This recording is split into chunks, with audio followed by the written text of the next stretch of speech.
دا ورو سوال کړی دی ویو خو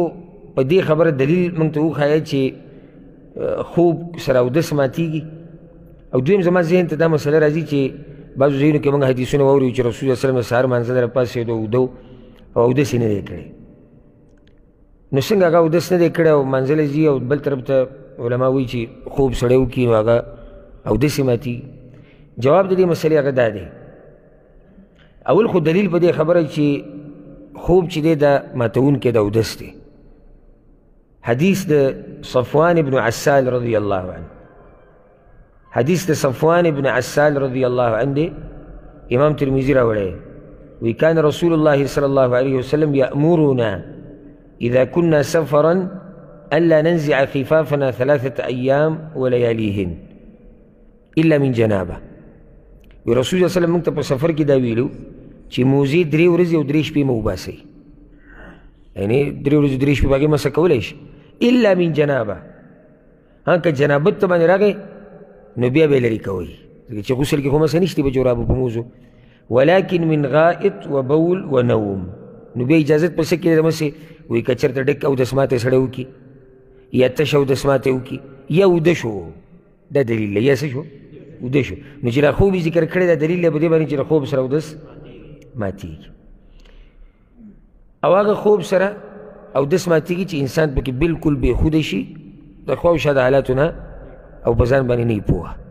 او چې کله سړی لږ ډېر پوه وي او پوره په خوب کې جوور نه وي ورغلی نو دې سره اودس نه ماتېږي دلیل به څه دی نو دا هم خوب دی نه حدیث کې خو سره ډوب ټکی نه دی راغلی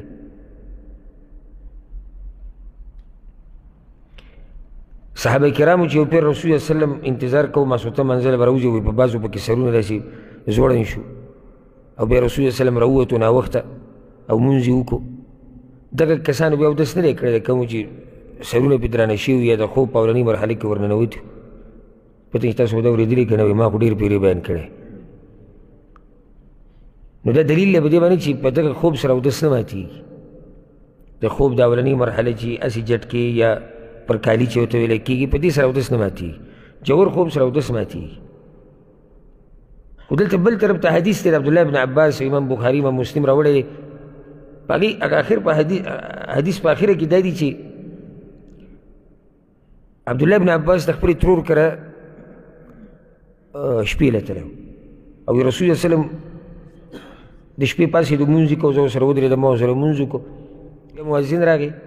او رسول الله وسلم ته یې وویل چې سهار د مانځه ټیم دی نو پاسېدو لاړ مونځ یې وکړو او اودس یې ونه کړو د دې حدیث تلاسه د ورور ته اشکال دی رسول الله وسلم اوده شو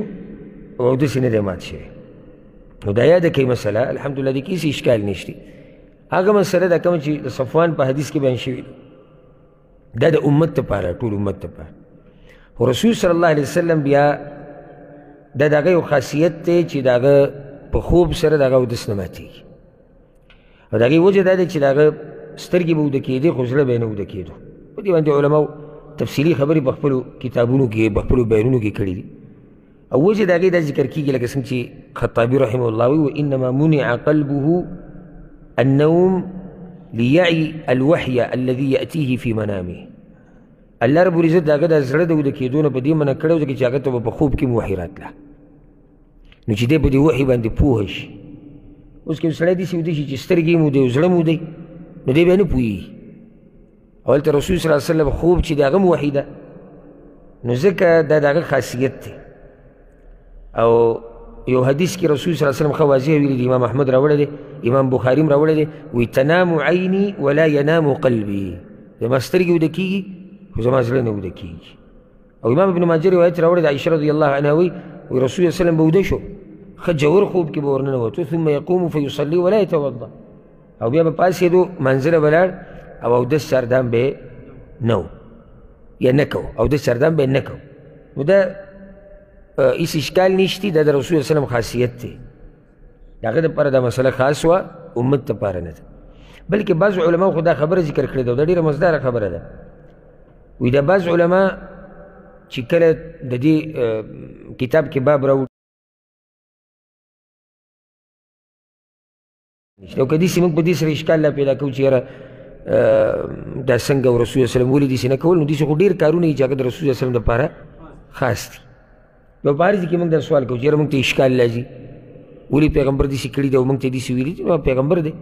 بعض کارونه د هغه د خصوصیاتو نه دي. دا جواب یې ورور کړی دی وایي که سړی د سپي سره لاس ولګوي نو دې سره اودس چاردام ماتېږي او که نه. د سپي سره لاس لګول د سپي سره بدن لګېده دې سره اودس نه ماتېږي. وجه دا دی چې کله دا ثابته شوه که نه چې دا سړی په اوداسه کې دی په دلیل شرعي سره یعنی شرعي دلیل سره دا ثابته چې دا سړی په اودس کې دی د ده د اودس ماتول هم یو شرعي دلیل غواړي. نو موږ د ځان نه خو نشو ویلی لکه اوس یو سړی دی ښه اودس یې روغ دی او په سپي لاس راښکو د دې سړي د اودس روغ دی د شریعت د دلایلو په رڼا کې او ده په سپي لاس راښکو یو ورته اودس ته مات شو. نو هغه اودس ته څنګه بې دلیله ماتې چې هغه په دلیل سره صحیح دی. په دې ته زما به د خبره پوه شو یعنې دې له دلیل په کار دی چې په هغې کې دی چې او د سپي مسه کولو سره اودس ماتېږي اودس یې نشتی. مطلب د دې دا نه دی چې سپی پاک دی سپی خو پلید دی د هغه جوټه د هغه لاړې دا پلیتې دي موږ دغه کې خبره نه کوو. خبره دا روانه ده که یو څوک پرې لاس راکږي دا اودس چاردام ماتېږي او که نه نو نه دې سره اودس چاردام نه ماتېږي. بله دا خبره زموږ د خواهشات هم نه ده چې اوس یو سړی دا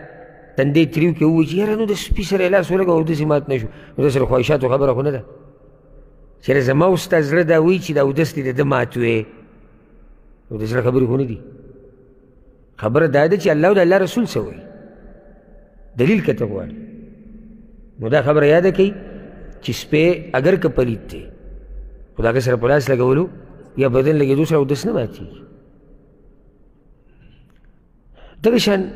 نور چې کوم ځناور دي چې پلید دي چې د هغې په باره کې دلیل نه وي راغلی په هغې سره لاس لګولو سره اودس یې نه ماتېږي.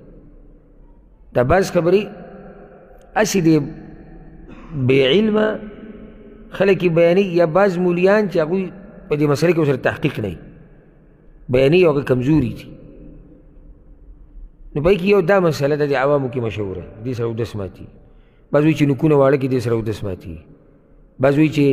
کنځلې وکړي دې سره اودس ماتېږي. بعض وایي چې غیبت وکړي دې سره اودس ماتېږي. او چې دومره دا مسله سخته ده چې کنځلو سره اودس ماتېږي دې دا اودس بیا کوي خو کنځلو نه ځان نه بندوي. نو هغه کنځلو کې شک نشته چې هغه یقیني ګناه ده او د منافقت نښه ده او دا خبره ده بې دلیله ده چې کنځلو کولو سره اودس ماتېږي. دا بعض خبرې موږ کې بې دلیله مشهورې شوي دي.